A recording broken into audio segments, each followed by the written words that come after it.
పాత్రికేయ మిత్రులకు,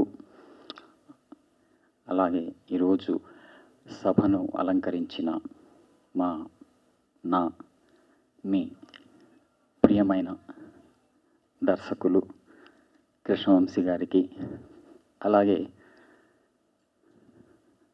dynamic hero Srikanth గారికి,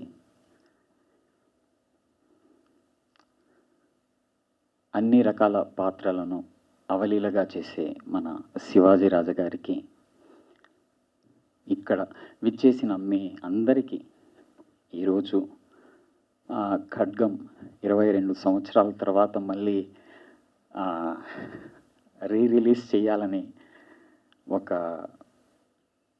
చిన్న అభిప్రాయంతో మేము ముందుకు వచ్చాము. ఈ చిత్రం నిర్మించడానికి ముందు, నిర్మిస్తున్నప్పుడు ఒక యాక్టర్గా నాకు ప్రత్యేకంగా ఇది నా మొదటి చిత్రం కావడము, తర్వాత ఈ నేషనల్ స్కూల్ ఆఫ్ డ్రామాలో చదివిన తర్వాత 7 ఇయర్స్ తర్వాత నేను ఒక మంచి రోల్ కోసం నేను వేచి చూస్తున్నప్పుడు 7 సంవత్సరాల వనవాసం తర్వాత దొరికిన మొదటి చిత్రం నా కోసం ఖడ్గం. అంటే నటుడిగా నా వనవాసం అదే. తర్వాత దీని వెనకాల ఎన్నో రకాల కథలు ఉన్నాయి ప్రిపరేషన్లో. కృష్ణవంశీ గారికి ప్రత్యేకంగా నాకు ఒక ప్రత్యేకమైనటువంటి 7 ఇయర్స్ ప్రాసెస్లో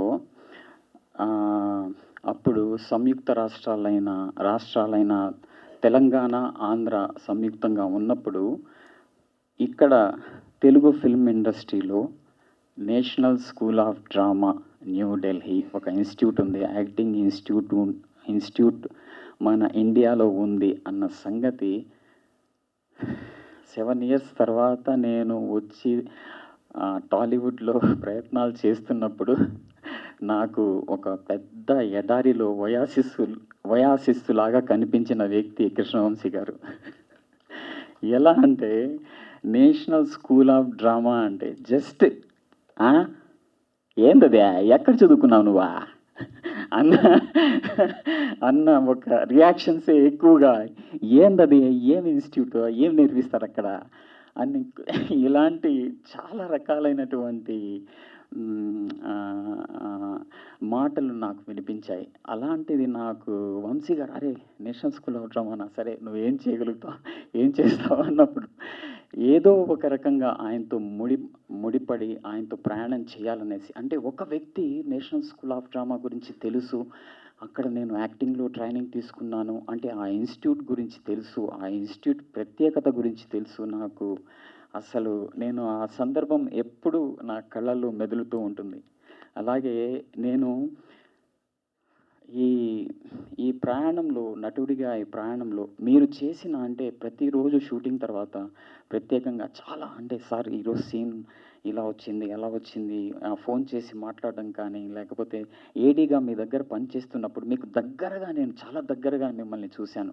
అంటే ఓ విధంగా చూస్తే 2 ఫిల్మ్స్ 3 ఫిల్మ్స్కి ఒక్క నిమిషం 4 ఫిల్మ్స్కి నేను ఏడీగా పనిచేస్తున్నప్పుడు ఆయన్ని నేను ఒక దర్శకుడిగా కాకుండా ఒక మనిషిగా, ఒక మంచి వ్యక్తిగా, ఒక క్రియేటివ్ ప్రాసెస్ని ఎప్పుడు అంటే చాలామందిని నేను చూశాను కానీ అంటే ఒక సినిమా మేకింగ్ తప్ప అంటే ఎప్పుడు సినిమా గురించి ఆలోచిస్తూ ఉండే ఒక కదిలే ఒక కళాఖండాన్ని, ఒక కళాఖండంతో నిండిన ఒక వ్యక్తిని నేను కృష్ణవంశీ గారిని చూశాను నేను.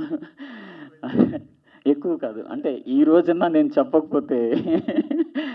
అలాగే నా ఏడీగా నేను పనిచేస్తున్నప్పుడు యాక్టర్స్కి ఎలా ట్రైనింగ్ ఇస్తారు, ఎలా ఒక క్యారెక్టర్ గురించి ఆయన చెప్పడం కానీ, ఆయన పద్ధతి కానీ, లేకపోతే క్యారెక్టర్ ప్రిపరేషన్లో యాక్టర్స్కి ట్రైనింగ్ ఇచ్చే పద్ధతి కానీ, వాళ్ళకి చెప్పే పద్ధతి కానీ, అవన్నీ నాకు నేను ఇన్స్టిట్యూట్లో ఏవైతే చదువుకున్నానో వంశీ గారు అవన్నీ బాగా తెలుసన్న విషయం నాకు నిజంగానే ఒక నటుడికి అంతకంటే సాటిస్ఫాక్షన్ ఏముంటుంది. సో, ఆ ఏడీగా పనిచేస్తున్న ప్రయాణంలోనే నేను మీ దగ్గర నుంచి చాలా విషయాలు ఒక సినిమాటిక్ అంటే ఫార్మాట్‌లో గాని, మనం ఒక నటుడిగా ఎలా నటించాలి అన్నది ఇన్‌స్టిట్యూట్‌లో కాకుండా ఇక్కడ ప్రత్యేకంగా నాకొక గొప్ప అవకాశాన్ని, సందర్భాన్ని మీరు నాకు కల్పించారు. ఏడీగా ఉన్నప్పుడు. Thank you so much. అది ఎప్పుడు నేను మర్చిపోలేను. నేను వేసే ప్రతి అడుగులో, ప్రతిరోజు మీరు ప్రత్యేకంగా రమ్యకృష్ణ గారు నాకు ఏడీగా ఉన్నప్పుడు చాలా సందర్భాల్లో నాకు హెల్ప్ చేశారు. చాలా సపోర్టివ్‌గా నిలిచారు. అలాగే యాక్టింగ్ టెక్నిక్స్ గురించి గానీ, యాక్టింగ్ మెథడ్స్ గురించి గానీ చాలా సందర్భాల్లో నేను రమ్యకృష్ణ గారు చాలా సందర్భాల్లో మాట్లాడుకోవడం జరిగింది. అది కూడా నేనెప్పుడు మర్చిపోలేను. ఇలా చాలా కథలుంటాయి. ఇంకా శ్రీకాంత్ గారైతే మొదట మేము స్టార్టింగ్ చేస్తున్నప్పుడు ప్రిపరేషన్‌లో ప్రిపరేషన్‌లో ఆయన క్యారెక్టర్ ప్రిపరేషన్‌లో ఆహ్, కొన్ని రిహార్సల్స్ అవన్నీ చేశాము కెమెరాతో. అవి ఆ సందర్భాలు కానీ, అలాగే శివాజీ రాజా గారు, ఇంకా చాలామంది ప్రకాష్ రాజ్ గారు, రవితేజ్ గారు, సోనాలి బింద్రే గారు, కిమ్ శర్మ గారు, ఇంకా సంగీత గారు, రఘుబాబు గారు, ఎంఎస్ గారు, ఆవుతి ప్రసాద్ గారు, తర్వాత అదే కాకుండా ప్రత్యేకంగా సిరివెన్నెల సీతారామ శాస్త్రి గారు. అంటే వంశీ గారితో పాటు నేను వంశీ గారితో పాటు నేను సిరివెన్నెల సీతారామ శాస్త్రి గారి ఇంటికెళ్ళి వీళ్ళ డిస్కషన్స్ కూడా నేను వినేవాడిని. తర్వాత కథలో కూడా పాలు పంచుకునేవాడిని. అలాగే మిగతా యాక్టర్స్‌కి ప్రిపరేషన్స్ అంటే లైక్ ఆ సీన్ మాకు బాగా గుర్తు. అది సోనాలి బింద్రే గారిని కాల్చడం అవన్నీ ప్రత్యేకంగా అప్పుడు నేను నాకు మీరు ప్రత్యేకంగా తిట్టిన తిట్టు నాకది అవార్డ్‌లాగా పనిచేసింది. అరే! ఈ నా కొడుకు ఎవరు ఎక్కడి నుంచి తీసుకొచ్చారు మీరు?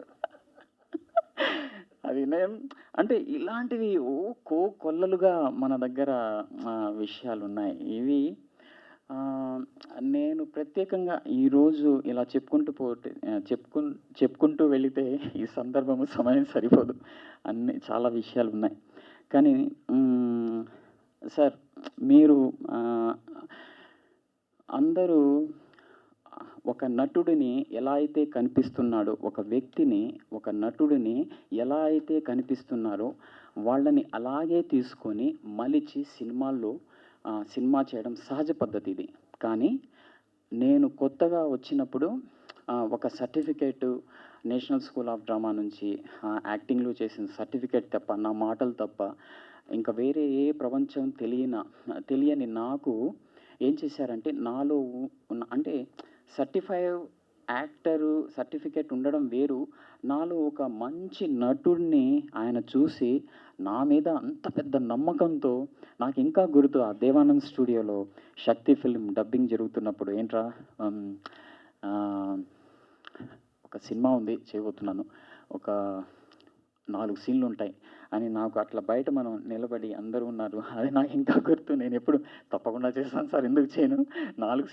4 సీన్లు ఏంటి, ఒక్క సీన్ అయినా చేస్తాను అనేసి నేను అనడము. అక్కడి నుంచి మొదలైన మా ప్రయాణము ఇంకా కొనసాగుతూ ఉంది. అప్పుడప్పుడు మాట్లాడుకుంటూ ఉంటాము. నిన్న కూడా ప్రత్యేకంగా చాలా ఇంటికెళ్ళి నేను మాట్లాడడం జరిగింది.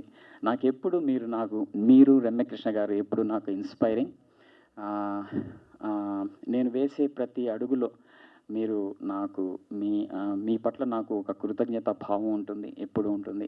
అలాగే thank you sir, love you sir, love you. అలాగే ఈ చిత్రంలో పనిచేసిన స్పెషల్లీ భూపతి గారు, అలాగే స్టిల్ సత్యం గారు, ఆయన ఇక్కడ లేరు. ఆయన ఆత్మకు శాంతి కలగాలనేసి, అలాగే ప్రత్యేకంగా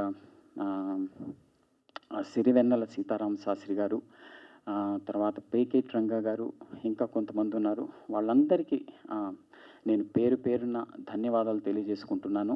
ఇలాంటి సందర్భం నేను ఒక నటుడిగా నాకు ఈ ఫిల్మ్‌లో పనిచేయడం, నాకు ఒక మంచి పాత్ర దొరకడము, అది టాలీవుడ్‌లో అట్ ద సేమ్ టైమ్ మీలాంటి సాంగత్యంలో ఇలాంటి సందర్భం రావడం నాకు ఇది ప్రకృతి ప్రసాదించిన వరంగా భావిస్తున్నాను. నేనెప్పుడు నా జీవిత కాలంలో నేను మర్చిపోలేని సందర్భం. అది sir. Thank you so much. Love you sir, love you. Bye. Thank you so much అన్న.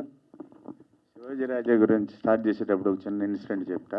ఈ సినిమా ఫస్ట్ ఆఫర్ చేసినప్పుడు శ్రీకాంత్కి, ప్రకాష్కి, రవికి అందరికీ పెద్ద పెద్ద క్యారెక్టర్లు ఇచ్చి నాకు చిన్న క్యారెక్టర్ అంటావా నేను చేయనని చెప్పి వెళ్ళిపోయాడు. సో అందుకని పగబట్టే అర్ధరాత్రి 12:30కి ఫోన్ చేశాను. అరగంటలో నువ్వు ఇక్కడ రావాలి, రాక్ క్యాజువల్లో షూట్ చేస్తున్నావు, హాఫ్ అన్ అవర్లో అంటే పడుకుని నిద్రపోతున్నాడు పాపం. ఏం చేస్తావు తెలియదు, నువ్వు రా అన్నాడు. అంటే నా క్యారెక్టర్ అని పెరిగిందా అన్నాడు. పెరగలేదు, అలాగే ఉంది, రా. వచ్చి పొద్దున వరకు చేసాడు పాపం. So thank you Sivaji. But చేసిన ఒక్క సీన్ కూడా అద్భుతంగా చేసి. Love you Vamsi. పాత్రికేయ మిత్రులకు, ఎలక్ట్రానిక్ మీడియా వారికి, ఇక్కడ విచ్చేసిన శ్రీకాంత్ గారు, కృష్ణవంశీ వాళ్ళ అభిమానులకి నా హృదయపూర్వక నమస్కారాలు. మధుమురళి గారు, thank you so much sir. ఇంత అద్భుతమైన సినిమా తీసినందుకు, దీంట్లో మాకు అవకాశం ఇచ్చినందుకు. ఇంకా వేదిక మీద ఉన్నందరూ నా ఫ్యామిలీ మెంబర్స్ కాబట్టి ప్రత్యేకించవట్లేదు. మా బావ శ్రీకాంత్, అలాగే more than my brother Vamshi. Vamshi ఏ రోజు నేను లేకుండా సినిమా తీయలే. అలాగే కృష్ణవంశీ అనే వ్యక్తి, లేకపోతే శివాజీరాజు అనే వ్యక్తి కూడా ఇంత కెరీర్ ఉండేది కాదేమో, 40 సంవత్సరాల కెరీర్ ఉండేది కాదు. ఎందుకంటే ప్రతి సినిమాలోనూ ఒక సినిమాలో నా క్యారెక్టర్ ఉన్నట్టు ఇంకో సినిమాలో ఉండదు. నిన్న కాక మొన్న 1 మంత్ బ్యాక్ మొరారి పండగ చేసుకున్నాం. ఇప్పుడు పండగ ఖడ్గం పండగ. ఈ సినిమా గురించి ఆయన చెప్పారు. ఆయనతో, వంశీతో ఎన్నో అనుభవాలు. ఆయన ఏదన్నా చెప్తే అంటే ఆయన ఆ వ్యక్తిని సాటిస్ఫై చేయడం అన్నది చాలా కష్టం. చాలా కష్టం అంటే సముద్రం సినిమా అనుకుంటా, శ్రీహరి, రవితేజ, నేను పరిగెత్తాలి. ఈ రోజు వరకు సాటిస్ఫై చేయలేకపోయాను. నువ్వు లేట్గా పరిగెత్తావరా అంటాడు. ఇప్పటికీ కూడా అన్ని సంవత్సరాలు అయిపోయింది సినిమా. అందుకనే తన సినిమాల్లో మాకు పేరు రావడానికి మెయిన్ కారణం ఏంటంటే ఒళ్ళు దగ్గర పెట్టుకు చేయటం. ఈ ఖడ్గం సినిమా కూడా ఫస్ట్ నేను చేయనని చెప్పా. వాళ్ళందరికీ ఇన్ని రోజులు ఉన్నాయి, నాకేమో 1 డేనా 2 డేనా అని. లాస్ట్ ఒక రోజు ఫోన్ చేసి రమ్మంటే ఇంట్రెస్ట్ లేకుండానే వచ్చాను. కానీ నేను చేసిన 500 సినిమాల్లో నాకు గుర్తుండిపోయే సినిమాలు 2. ఆ 2 కృష్ణవంశీ సినిమాలు ఒక్కొక్క రోజే చేశాను. ఒకటి మా అమ్మ పేరు నాంచారమ్మ అంట. ఇప్పటికీ నన్ను అడుగుతూనే ఉంటారు ఎక్కడికి వెళ్ళినా కూడా. నిన్న కాక మొన్న ఏదో తెలంగాణ అవుట్డోర్ వెళ్తే అక్కడ అడుగుతున్నారు, సార్ మీ నాంచారమ్మ డైలాగ్ నాకు చాలా ఇష్టం సార్ అని. అది ఓన్లీ హాఫ్ అన్ అవరే చేయడం జరిగింది. ఎంత దుర్మార్గుడు అంటే, షూటింగ్ జరుగుతుంది, చంద్రలేఖ అనుకుంటా, సరదాగా చూడటానికి వెళ్తే సాంగులో పెట్టి నన్ను ఒక రోజంతా సాంగ్ తీశారు నా మీద ఉత్తేజ్ మీద. అలాగే ఏ రోజు థ్యాంక్స్ చెప్పలేను వంశీ, నువ్వు లేకపోతే నేను లేను ప్రత్యేకించి. అంటే అవకాశం నాకు మొన్న మొరారికి కూడా చెప్పుకోవడానికి కుదరలేదు, ఇప్పుడు కుదిరింది. Love you Vamsi, thank you so much. అలాగే మా బావ గురించి ఎంత చెప్పినా తక్కువే. 120 సినిమాలు చేసిన శ్రీకాంత్ ఇప్పటికీ మొదటి సినిమా చేసినట్టే ప్రిపేర్ అవుతుంటాడు. ఇంట్లో దగ్గర చూస్తాం కాబట్టి మాకు తెలుస్తుంది. ఇంట్లో నుంచి బయలుదేరిన దగ్గర నుంచి వచ్చే వరకు ఫస్ట్ సినిమా చేస్తున్నాడు. ఇదే నా మొదటి సినిమా. అందుకనే ఇంత లాంగ్ కెరీర్. తన తర్వాత ఎంతమంది హీరోలు అయినా కూడా మా కళ్ళ ముందు వెళ్ళిపోయారు తప్పితే తనతో పాటు సమానంగా వచ్చి ఉండేవారు. గ్రేట్ బావా, గ్రేట్. చూసే వెనకాల నుంచి అలా చేసుకుంటూ వెళ్తావే అంటున్నాడు. నువ్వు ఇంకో 30-40 ఏళ్ళు చేస్తూనే ఉంటావు అలాగా. ఇందాక వెనకాల ఎవరు మళ్ళీ కామెంట్ చేశారు, నాకు బాగా నచ్చింది అది. మీరా ఈ కుర్రాలు అని, ఇంకా కుర్రోళ్ళు అంటారు, ముసలోళ్ళు అయిపోతేనా కాదా? నాకు అలా అర్థం చేసుకున్నాను నేను. పిల్లలా? మీరు పిల్లలు కానీ మేము ముసలోళ్ళం. ఇప్పుడు నేను ప్రత్యేకించి అరే సూపర్ సూపర్ సూపర్ సూపర్. ఇక ఆఖరిగా ఒక మాట, వంశీ అంటే ఎంత ఇష్టం అంటే, తెలుగు సినిమా ఒకటి దాంట్లో నేను లేను, అది తమిళ్లో తీస్తున్నాడు. తమిళ్ హీరో పార్థిబన్ అనుకుంటా, అంతఃపురం తెలుగులో నేను లేను, తమిళ్లో నన్ను పెట్టాడు. పెట్టి లిప్ కిస్ ఉందిరా నీకు దీంట్లో అన్నాడు. ఓకే అన్న. అది ఎవరితో తెలుసా? పార్థిబన్తో లిప్ కిస్. అది దగ్గరుండి చేయించాడు మళ్ళీ. ఆయన నేను మొహమాట పడి 2 అవర్స్ బతిమల్లో కూడా వదలకుండా సౌందర్య గారితో ఈ మాట ఎందుకు చెప్పారంటే, తను ఏం చెప్పినా చేస్తూనే ఇన్ని సంవత్సరాలను చేస్తూనే ఉంటాం. వంశీ మళ్ళీ సూపర్ డూపర్ హిట్ కొట్టాలి, ఇలాంటి ఫంక్షన్లు చేసుకోవాలి. Thank you Vamsi, love you one second, thank you. ఈ సినిమా త్వరలో రిలీజ్ అవుతుంది 18th. మళ్ళీ ఫస్ట్ టైం ఎంత హిట్ అయినో అంత హిట్ అవుతుంది. దీంట్లో పనిచేస్తున్న అసిస్టెంట్ డైరెక్టర్స్ అందరికీ all the best. Thank you, love you all. Thank you sir, thank you very much. కరెక్ట్గా 22 years, అప్పుడే 22 years అయిపోయిందా అనిపిస్తుంది. ఎందుకంటే ఖడ్గం ఇప్పుడు చూసినా ఏదో ఫ్రెష్గా ఫీల్ అవుతూ ఉంటాం. ప్రతి ఆగస్టు 15కి కానీ గాంధీ జయంతికి కానీ ఎప్పుడు కూడా టీవీలో చూసి మళ్ళీ చాలాసార్లు చూడడం జరిగింది. నా సినిమాల్లో ద బెస్ట్ ఫిలిం ఇప్పటికి చాలామంది అడుగుతూ ఉంటారు, ఖడ్గం లాంటి ఫిలిం తీయండి తీయండి అని. ఎక్కడ తీస్తాం ఇప్పుడు? తీయలేము. ఎందుకంటే అది ఒకటే వస్తుంది, పీస్, మాస్టర్ పీస్. నా లైఫ్లో నేను ఎప్పటికీ మర్చిపోలేని ఈ సినిమా మళ్ళీ అక్టోబర్ 18న రిలీజ్ చేయడం చాలా సంతోషంగా ఉంటుంది. ఎందుకంటే జనరేషన్స్ మారిపోతూ ఉంటాయి. 20 years జనరేషన్స్. ఇప్పుడున్న జనరేషన్కి ఎవరికి ఖడ్గం అంటే ఎవరో తెలియదు. ఎందుకంటే వాళ్ళు 20 years వచ్చేసి ఉంటాయి కాబట్టి ఆ యూత్కి ఎవరికి కూడా ఖడ్గం గురించి నాకు తెలియకపోవచ్చు. మళ్ళీ ఒక మంచి పేట్రియాటిక్ ఫిలిం, మంచి ఫిలిం మీ ముందుకు రాబోతుంది. డెఫినెట్గా ఒక మంచి సినిమా చూసిన అనుభూతి మీకు కలుగుతుందని నేను మనస్ఫూర్తిగా అనుకుంటున్నాను. డెఫినెట్గా ఇంకా వంశీ, అసలు ఈ సినిమా నాకు వచ్చేది కాదు, నన్ను వద్దన్నారు ప్రొడ్యూసర్ గారు. మధుమురళి ఫస్ట్ అంటే ఒకటి, అంతకుముందు నేను ఎప్పుడు ఫ్యామిలీ సబ్జెక్ట్ చేసేవాడిని. ఫ్యామిలీ సబ్జెక్ట్ చేస్తూ ఇంత పెద్ద దీంట్లో ఒక బ్యూటిఫుల్ మంచి ఎమోషనల్ క్యారెక్టర్ చేయడం అనేది ప్రొడ్యూసర్స్కి కూడా డెఫినెట్గా వంశీ ధైర్యం చేసి నాకు ఇచ్చాడు. కానీ అంతే కదా వంశీ, ఫస్ట్ వద్దన్నాడు కదా. శ్రీకాంత్ కాకుండా వేరే వాళ్ళు అయితే నేను సినిమా చేస్తానని చెప్పారు ఆయన.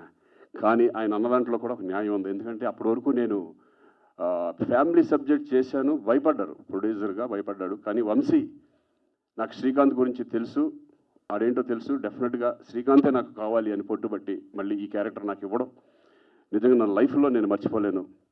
వంశీ అలాగే మధుమురళి కూడా. మధుమురళి అన్నాడు కానీ తర్వాత మళ్ళీ ఎస్ నువ్వు అనుకుందంటే కరెక్టే చేసేయండి అని చెప్పారు ధైర్యంగా. ఆ ధైర్యం చేసి నాకు ఆ క్యారెక్టర్ ఇవ్వడం.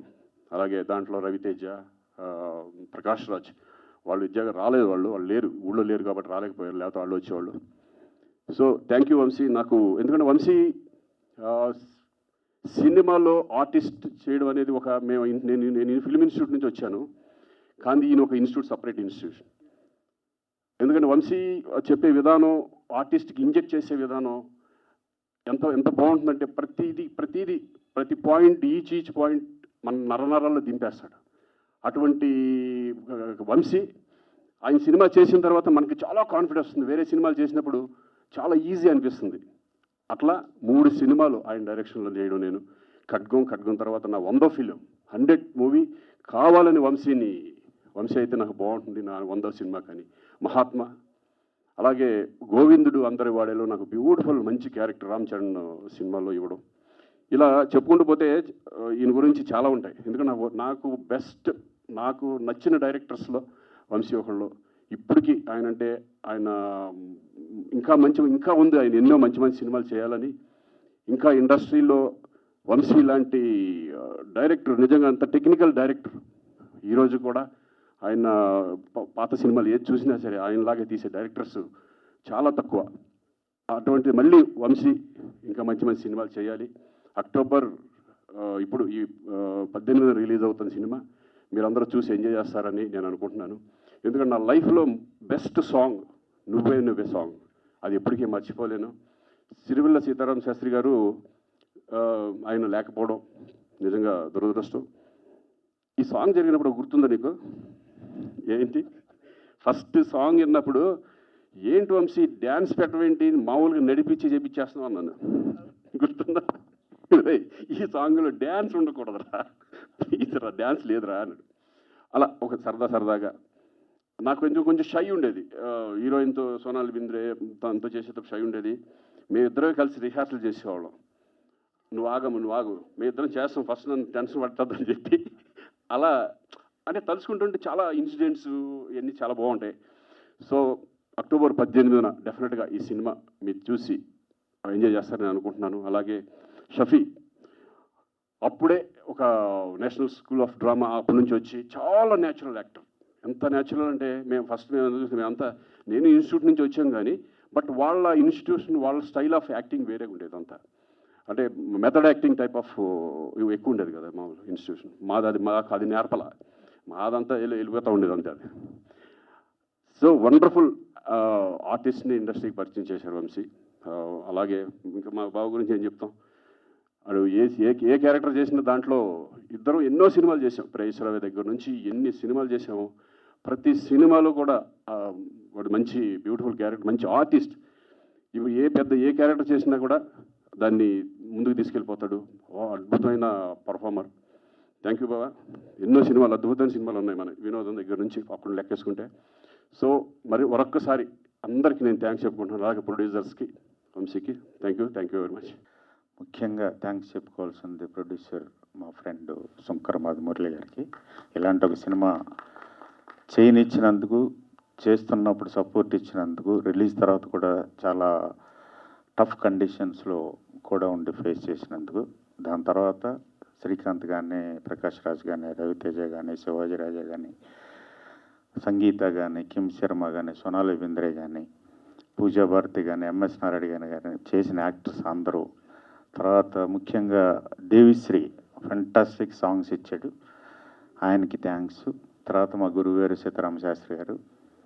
సో పేరున అందరికీ థ్యాంక్స్. తర్వాత ఈ మధ్య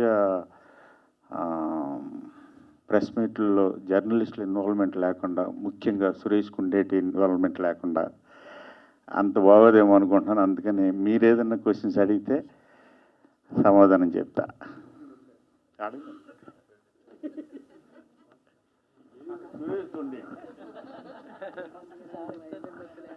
ఇతను 30 సంవత్సరాలే ఉన్నాడు, ఇతను ఏజ్ అవ్వట్లేదు. అనే ఇప్పుడు స్టేట్ సినిమాలకి ధీటుగా రిలీజ్ సినిమాలు రిలీజ్ అవుతున్నాయి. రిలీజ్ సినిమాల వల్ల విడుదలవుతున్న స్టేట్ సినిమాలు కూడా కలెక్షన్ తగ్గుతున్నాయి. ఆ ఎఫెక్ట్ బాగా పడుతుంది. కొన్ని జరిగినాయి. అలాగే ఇప్పుడు అంతకుముందు మొరారి, మీ దర్శకత్వం మొరారి అంతకుముందు వచ్చిన రిలీజ్ సినిమాలకి రికార్డ్ బ్రేక్ గా కలెక్షన్స్ సునామీ సృష్టించింది. అది ఒక హాట్ టాపిక్ గా కూడా నిలిచింది మొరారి సినిమా. దాని తర్వాత వస్తున్న సినిమా ఇది. అలాగే ఈ సినిమా గురించి, అలాగే నెక్స్ట్ మళ్ళీ మీ సినిమాల్లో, మీరు చేసే సినిమాల్లో రిలీజ్ ఏ సినిమా చేస్తే బాగుంటుంది అనుకుంటున్నారు? అది మీరు చెప్పాలి. ఏది సినిమా అంటే నాకు అన్ని సినిమాలు చేస్తే బాగానే ఉంటుంది అనిపిస్తుంది. చందమామ చూడు ఇన్ని ఉన్నాయి. సో అది జనాలకు వదిలేద్దాం. సరే, ముందుకు వచ్చిన ఈ సినిమా లైక్ రిలీజ్ల వల్ల ఇప్పుడు సినిమాలకి కాంపిటీషన్ ఉంటుందని నేను అనుకోవట్లేదు. First thing. Second thing, Murari నా పర్సనల్ రీజన్ ఏంటంటే, నా అనాలిసిస్ ఏంటంటే, Murari for the last 2 decades బాగా dark cinema, dark emotions, dark scenes ఎక్కువైపోయింది, వైలెన్స్ ఎక్కువైపోయింది. వాటి మధ్యలో సడన్గా కలర్ఫుల్ ఫ్యామిలీ అండ్ మ్యూజికల్ రావటం, అది మహేష్ బాబు మేజర్ ఫ్యాక్టర్ దానికి. And Mahesh Babu fans major factor. Plus మురారికి సపరేట్గా ఒక సెక్ట్ ఆఫ్ ఫ్యాన్స్ ఉన్నారు. వాళ్ళందరి వల్ల అంత పెద్ద రెస్పాన్స్ వచ్చిందని అనుకుంటున్నాను. బట్ బేసిక్ రీజను బాగా డార్క్ ఎక్కువైపోతుంది సినిమాలో. ఇది సినిమా అప్పుడు సెన్సేషన్ సృష్టించేసినా కానీ కొంచెం కాంట్రవర్సీగా మీరు చేసిన అంతకుముందు సినిమాలకి ఈ సినిమా చాలా డిఫరెంట్. లైక్ ఇప్పుడు ప్రకాష్ రాజ్ గారి క్యారెక్టర్ గురించి కానీ అప్పుడు కూడా బాగా చర్చనీయంగా మాట్లాడుకున్నారు. సో మీకు అప్పుడు వచ్చిన ఎదుర్కొన్న సమస్యల గురించి కానీ, తర్వాత వచ్చిన అప్లాజ్ గురించి కానీ ఏం చెప్తారండి? అప్లాజ్ ఫెంటాస్టిక్ అప్లాజ్ వచ్చింది. నాకు ఇప్పటివరకు కూడా ఒక 4-5 ఫిల్మ్స్ ఉన్నాయి నేను చేసిన వాటిలో, అన్నిటికీ చాలా గొప్ప రెస్పెక్ట్, గొప్ప ఎఫెక్షన్ వచ్చింది. So I'm very very grateful to all the producers in the first place, అలాంటి సినిమా చేయనిచ్చినందుకు ఫస్ట్. సెకండ్, ఆఫ్ కోర్స్ మన audience, most beloved audience, I'm happy. తర్వాత అవి వచ్చిన ప్రాబ్లమ్స్ అంటే అవి అప్పుడుతో అయిపోయినాయి కదా, ఇప్పుడు ఎందుకు వెళ్ళుకోవడం అట్లా. శ్రీకాంత్ గారు, ఒకటి 22 సంవత్సరాలు దిగిన ఫోటోకి ఈ ఫోటోకి ఏమీ తేడా లేదు, కళ్ళజోడు ఒకటే తప్ప. నిన్ను చూసే కాపీ కొడుతున్నాను నేను. నీకు తెలుసా 97లో నీ మ్యారేజ్కి వచ్చాం అక్కడికి, పాలకొల్లు. అవును, అప్పుడు ఎలా ఉన్నావు, ఇప్పుడు అలాగే ఉన్నావు.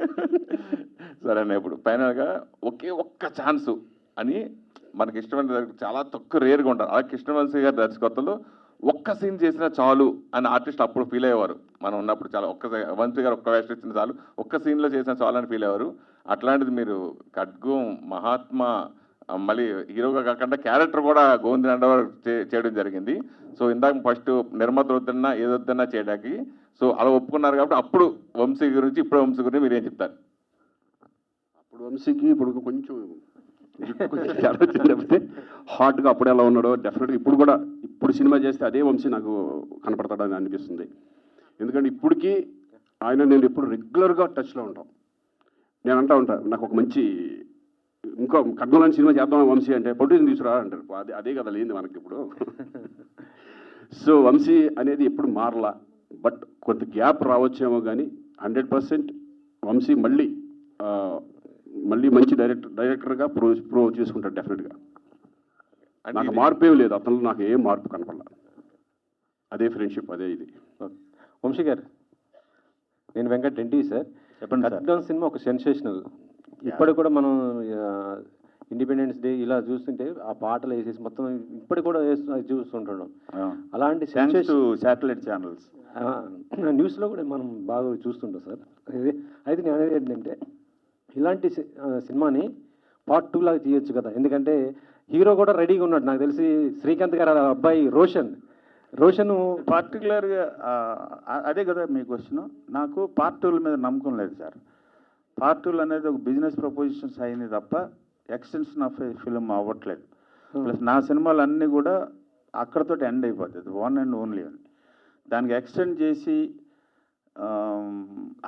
అదే దాంట్లో డ్వెల్లింగ్ అనేది నాకు ఆ స్కిల్ రాలా, ఆ క్రాఫ్ట్ తెలియదు నాకు. సినిమా అంటే ఒకటే సినిమా సార్. పార్ట్ 2 కాకపోయినా అలాంటి సబ్జెక్టు మరి అది అలాంటిది వస్తుంది, నెక్స్ట్ ఇయర్ వస్తుంది. ఎవరితో సార్? అంతకంటే పెద్ద వస్తుంది. అక్కడే మీరు మళ్ళీ పొరపాటు ఎవరితో ఖడ్గం ఎవరితో అనుకుని చేసామా?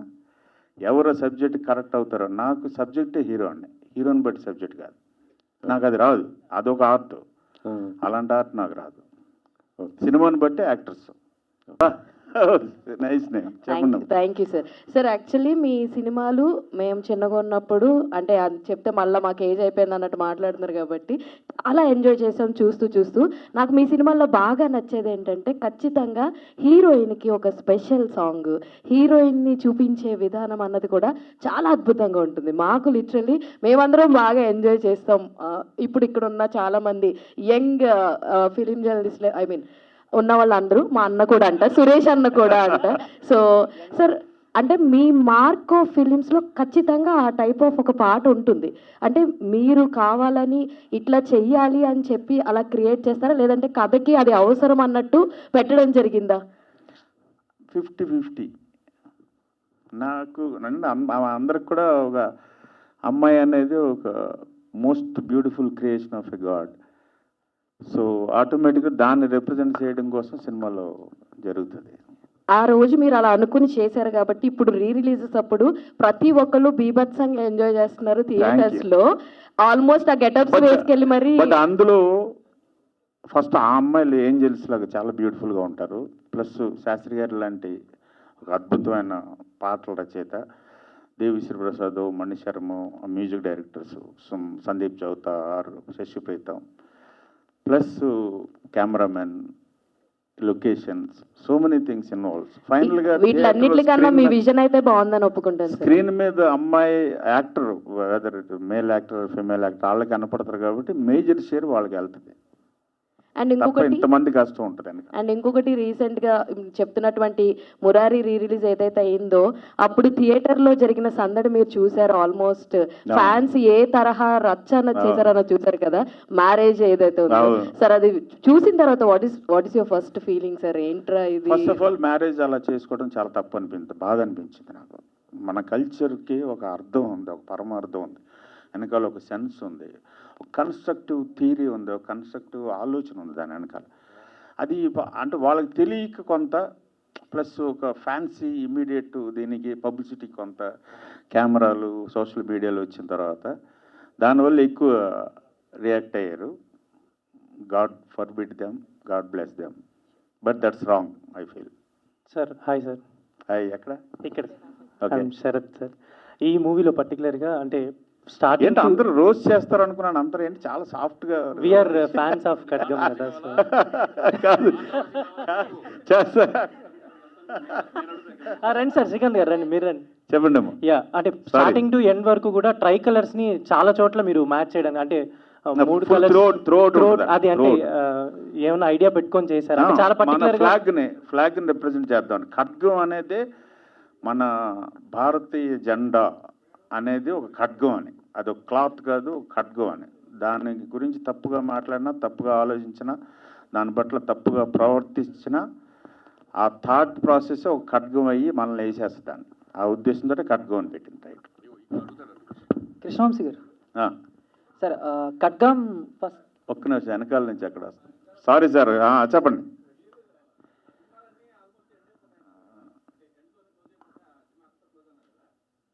కంక్లూజన్ లేదు కదా దానికి, అందుకే లాస్ట్లో ఆ క్వశ్చన్ వేసాను, ఈ మారణ హోమానికి అంతం ఎప్పుడు ఎక్కడ. ఇవాళకి 35 years తర్వాత కూడా అదే పరిస్థితి ఉంది. అవునండి, అవునండి, అవునండి కృష్ణవంశీ గారు sir. So Khadgam first day first shoot experience ఏ సీన్ ఫస్ట్ తీశారు? సో గుర్తుందా దాని గురించి తిట్లు ఏమన్నా? తిట్లు తిన్నాను ఫస్ట్ సీన్కి. Sir first scene first shot early morning Charminar దగ్గర శ్రీకాంత్ను షఫీ చేజ్ మార్నింగ్ 3:30కి వెళ్ళి స్టార్ట్ చేసాం. 9:30 నుంచి శ్రీకాంత్ కొడతాడు అనుకున్నాను ఆ రోజు. అంటే తనకి ఆల్రెడీ పాపం నీ పెయిన్ ఉంది, నీ ఆపరేట్ అయింది. పొద్దున 4 నుంచి స్టార్ట్ అయితే ఈవినింగ్ వరకు పరిగెడతానే ఉన్నాం పాత బస్తీలో. నేనే పొరపాటున అన్నాను, నీ ఇష్టం పెట్టుకో, ఐఎమ్ రెడీ అన్నాను. ఆ మాట అంటాం అయిపోయాం.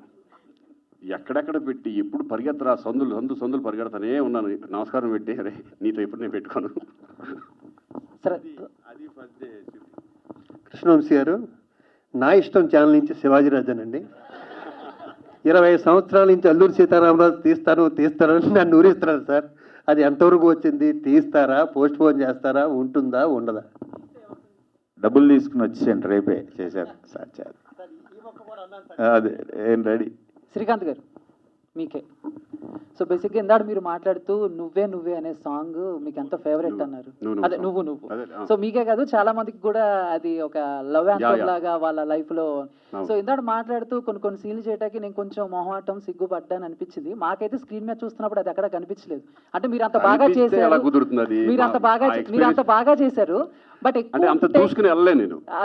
అదేనే కాదు, నాకు కొంచెం మొహం ఎక్కువ. సరే అది వంశీ చెప్తాడు, అది వంశీ చెప్పాలి. తీసుకున్నారు సార్ మొత్తం ఆ సాంగ్ చేయడానికి ఎన్ని టేక్స్ తీసుకున్నారు? టేకులు అంటూ ఏం లేదు, రిహార్సల్ ఈయంతో చేసేవాడిని. ఫస్ట్ అనేవాడు సింగిల్ టేక్స్. ఇప్పుడు ఆ సాంగ్స్ మాంటేజ్ సాంగ్స్ అంటారు బేసిక్గా, కొరియోగ్రాఫ్డ్ సాంగ్స్ కాదు, ఐ మీన్ స్టెప్స్ తోటి ఉన్న సాంగ్స్ కాదు. అందుకని కొరియోగ్రాఫర్ లేకుండా నేనే నా సినిమాలో చాలా పాటలు నేనే చేస్తాను. 3 days చేసాం, వియన్నాలో చేసాం. సో ప్రతి షాట్ ఫస్ట్ కన్సీవ్ చేసిన తర్వాత శ్రీకాంత్ తోటి, నేను శ్రీకాంత్ని, నువ్వు సోనాలి బెంద్రే అని చెప్పి మేమిద్దరం చేసి, ఆ తర్వాత ఇప్పుడు నేను సోనాలి బెంద్రే, నువ్వు శ్రీకాంత్ చేయరా అని మేమిద్దరం చేస్తుంటే ఆ అమ్మాయి చూసి సోనాలి మా ఇద్దరిని తిట్టి అప్పుడు తను చేసి అలా చేసాం సాంగ్ అని. సో బాగా తనకి ఇంట్రోవర్ట్ కొంత, షైనెస్ కొంత, ప్లస్ గర్ల్స్ అనగానే కొంచెం చాలా ఇంటిమేట్గా ఉంటాయి షార్ట్స్. సో అవన్నీ సిగ్గుపడుతూ ఉండేవాడు. దాన్ని కొంచెం ఓవర్కమ్ చేయడానికి ఒక టైం పడుతుంది. షఫీ గారు సో ఇందాక మాట్లాడారు, మీరు షూట్లో ఉన్నప్పుడు ఆయన అన్న ఒక మాట మీకు బ్లెస్సింగ్ లా ఉంది అనిపించింది అన్నారు కదా, ఏంటి ఆ మాట? ఏమన్నా చెప్పచ్చా బయటికి మీడియా, లేకపోతే అది మనసులోనే?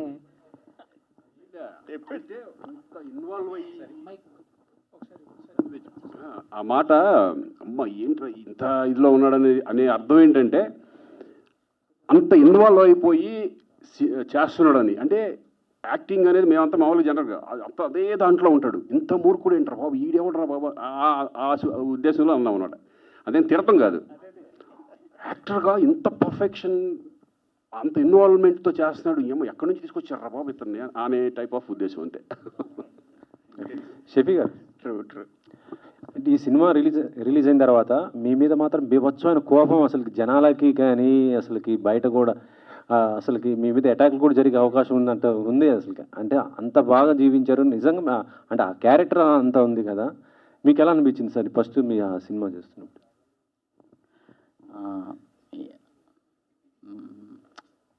యాక్టర్గా నేనేం పని చేసినా అవును, అలా కూడా 2-3 సందర్భాల్లో చాలామందికి కోపం వచ్చింది. ఈవెన్ అప్పుడు ప్రత్యేకంగా ఒక స్పెషల్ షో ఏర్పాటు చేశారు. ఎవరికి మన అప్పుడు కొంత అంటే ఫిల్మ్ రిలీజ్ అయ్యాక కొన్ని ఒడిదుడుకులు వచ్చాయి. కొన్ని చోట్ల నుంచి అబ్జెక్షన్స్, కొన్ని బ్యాన్ చేశారు. కొన్ని చోట్ల ఒకరిద్దరు చనిపోయారు. చాలా విచారకరం. అప్పుడు ఏంటంటే స్పెషల్గా ఒక షో వేశారు. అప్పుడు హోమ్ మినిస్టర్ దేవేందర్ గౌడ్గా ఆయన ఇతను నిజంగానే పాకిస్తాన్ నుంచి తీసుకొచ్చారా అన్నమాట. అలాగా అంటే ప్రత్యేకంగా చెప్పాలంటే నేను ఏ పాత్ర చేసినా అందులో పెద్ద పీట దర్శకుడికే ఇస్తాను. నేను కృష్ణవంశీ గారికే ఇస్తాను నేనేం చేసినా. ఎందుకంటే అక్కడ మా ఇద్దరి మధ్యన ఒక రకమైనటువంటి అండర్స్టాండింగ్ ఎలాంటిదంటే అది ఫర్ ఎగ్జాంపుల్ ఆయన ఏం కోరుకుంటున్నాడో నేను ఊహించగలను. నేను ఎలా చేస్తానో అంటే ఈవెన్ నేను ఏడీగా పనిచేస్తున్నప్పుడు 100 లెన్స్ పెడితే 100 లెన్స్కి ఎలాంటి యాక్టింగ్ చేయాలి, 24 లెన్స్ పెడితే 24 లెన్స్కి ఎలాంటి కంపోజిషన్, బాడీ లాంగ్వేజ్ ఉండాలన్న అంతే. అంటే ఆయన లెన్స్ చెప్పిన తర్వాత ఫలానా లెన్స్ అనేసి నేను యాక్టర్స్ కానీ బ్యాక్గ్రౌండ్ కానీ అవన్నీ సర్చ్ చేసేవాడిని అనమాట.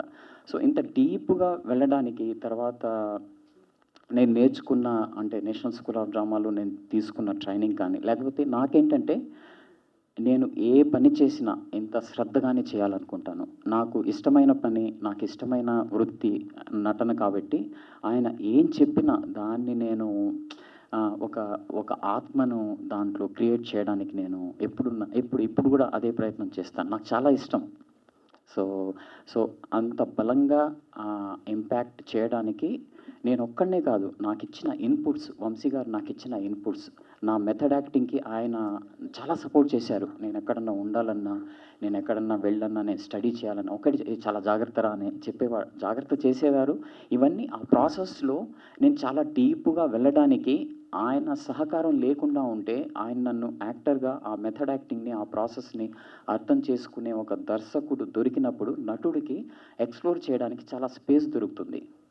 ఆ స్పేస్ ఉంది కాబట్టి ఆయన నాకు ఇచ్చారు, నా మెథడ్ యాక్టింగ్ అర్థం చేసుకున్నారు, క్యారెక్టర్ని కూడా అలా నాకు ఇంజెక్ట్ చేశారు కాబట్టి నేను చెప్పగలిగాను, నేను చేయగలిగాను. వితౌట్ డైరెక్టర్ నా ఒక్కడి వల్ల ఏమయ్యేది కాదు. అంతే. Whole credit goes to Guruji. Srikanth గారు. Sir, I'm Anjali from TFPC.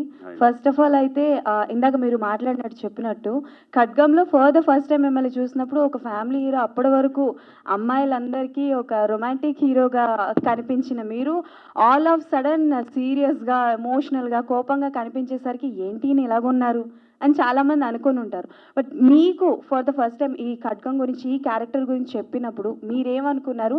And అనుకున్నారా లైక్ నేను క్యారీ ఫార్వర్డ్ చేయగలనా, ఇంతలా నన్ను యాక్సెప్ట్ చేయగలరా అని ఏమైనా అనుకున్నది ఉందా? And also I have another question కూడా. ఇది ఆన్సర్ చెప్తే ఇంకో క్వశ్చన్ అడుగుతాను. ఓకే. ఫస్ట్ అనుకున్నప్పుడు నేను వంశీ దగ్గర నుంచి నాకు ఆఫర్ రాగానే ఒకటే అనుకున్నాను, అది ఎటువంటి క్యారెక్టర్ అయినా నేను చేసేద్దామని డిసైడ్ అయిపోయా. నేను సబ్జెక్ట్ కూడా వినలేదు ఫస్ట్లో. అరే వంశీ ఇట్లా మా వంశీ వచ్చి నాకు శ్రీ ఇటువంటి క్యారెక్టర్ ఉంది, నీకు మంచి క్యారెక్టర్ అంటే నువ్వు నాకు సబ్జెక్ట్ చెప్పదు, నేను చేసేస్తాను అన్నాను ఒకటే మాట. తర్వాత చెప్పాను అనుకోండి ఇట్లా ఉంటుంది క్యారెక్టరైజేషన్ చెప్పుకుని ఉంటారు. బట్ నాకు భయం వేయాలి, ఎందుకంటే నాకు ఒక కాన్ఫిడెంట్ అంటే నేను చేయగలను కాన్ఫిడెంట్. ఎందుకంటే నేను విలన్గా చేశాను బిగినింగ్ సినిమాల్లో నేను విలన్గా చేయడం, నాకు ఎమోషన్ అంటే చాలా ఇష్టం, బాగా ఎమోషన్ క్యారెక్టర్స్ అంటే బాగా ఇష్టం. ఆ కాన్ఫిడెంట్ అంటూ నాలో ఉండేది. బట్ అది నమ్మాలి కదా, డైరెక్టర్స్ నమ్మాలి, ప్రొడ్యూసర్స్ నమ్మాలి. వంశీ నన్ను నమ్మాడు, ఎందుకంటే పాత బస్తీలో మా షూటింగ్ దగ్గరికి అప్పుడప్పుడు వచ్చేవాడు, నేను ఫైట్స్ చేసినప్పుడు చూసి అంటే నాలో ఏం చూశారని వంశీ గారిని అడగాలి అసలు. ఎందుకంటే ఆయన నా మీద డెఫినెట్గా శ్రీకాంత్ చేస్తాడని ఒక కాన్ఫిడెంట్తో నాకు ఆ క్యారెక్టర్ రావడం జరిగింది. నా లైఫ్లో గుర్తుండిపోయే క్యారెక్టర్. ఓకే. సో ఖడ్గం మూవీ రిలీజ్ అయిన తర్వాత ప్రకాష్ రాజ్ గారి క్యారెక్టర్, మీ క్యారెక్టర్ అండ్ అలాగే రవితేజ గారి character 3 pillars of the movie అనొచ్చు. బట్ మీకు అపార్ట్ ఫ్రమ్ యోర్ క్యారెక్టర్ వాళ్ళిద్దరిలో ఏ క్యారెక్టర్ వచ్చుంటే బాగుండేది ఆర్ నేను చేస్తే ఇంకా బాగుండేది అని అనిపించింది? నా క్యారెక్టర్ నాదే. రవితేజ క్యారెక్టర్ రవితేజనే, వాడే చేయాలి ఆ క్యారెక్టర్. ప్రకాష్ రాజే చేయాలి యాక్చువల్గా, ఎందుకంటే వాళ్ళకు ఉంటుంది కదా విజన్ ఎవరికైతే బాగుంటుంది.